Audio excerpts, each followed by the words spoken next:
Hey guys, Ken from Subispeed. Today we're going to be trying to get rid of the wheel gap on the 2015 WRX by installing some RCE yellow springs. We have the stock suspension installed in the car right now and it's screaming at us to do something about that wheel gap.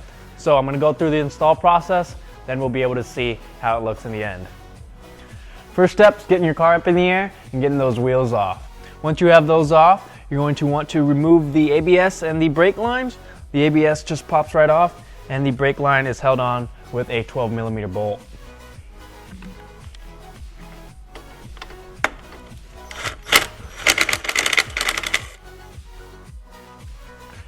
Once you have those two things removed, you're going to look for the two bolts that are holding the hub onto the strut, which are 19mm bolts.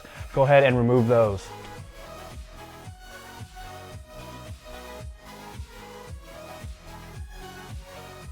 Once you have the two bolts down there removed, you should be able to pull the hub away from the strut. Then we can move up top here and remove the three 12mm bolts.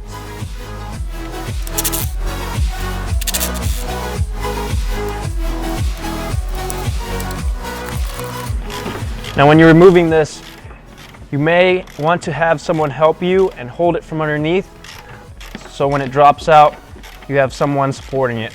Otherwise, if you're doing it by yourself, you're going to have one hand down here holding it and one hand undoing the nut.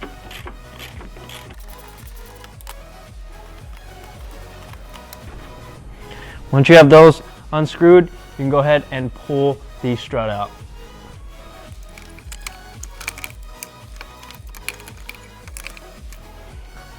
Alright, there we go. Now that you have the front struts removed, we can work on the rear shocks. You're going to be removing these three bolts right here. These two are 17mm bolts, while this one is a 14mm bolt. Once you have those removed, we can move on to the next step.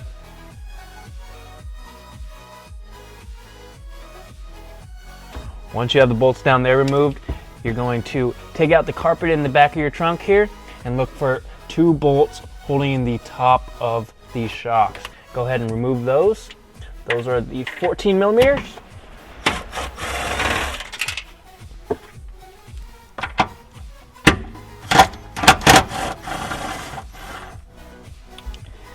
And now you should be able to remove the shock.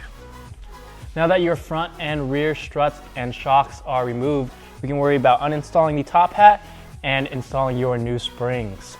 This is also a great time to think about the camber adjustment parts that you could install, like the white line and SPC camber bolts for the front, and for the rear, we already have installed the SPC adjustable lower rear control arms.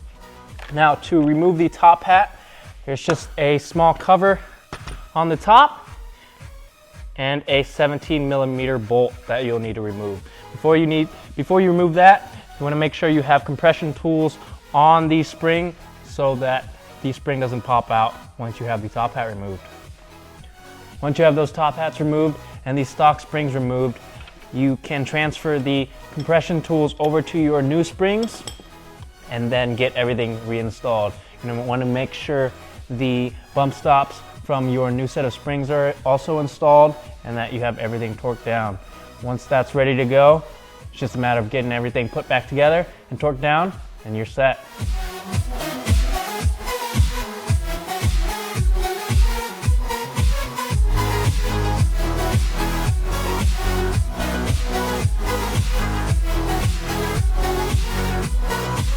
There you go, guys. The springs are installed on the car, giving it a 22mm drop in the front and the rear, just enough to give it that more aggressive look and lessen that wheel gap, but not too much as to cause any problems with rubbing at all. Now, when looking at springs, you have a couple different options we give you. We have IBOC, RSR, and Tanabis, and RCEs. We went with the RCE yellows because of the quality and engineering and the titles their springs have won. So if you guys want to pick up a set of springs for yourself, go ahead and click on the top right hand corner of the video. If you guys have any questions at all, feel free to email us, sales@subispeed.com, or give us a ring, 888-885-2002. And as always, don't forget to like and subscribe for more videos on your 2015 WRX and STI.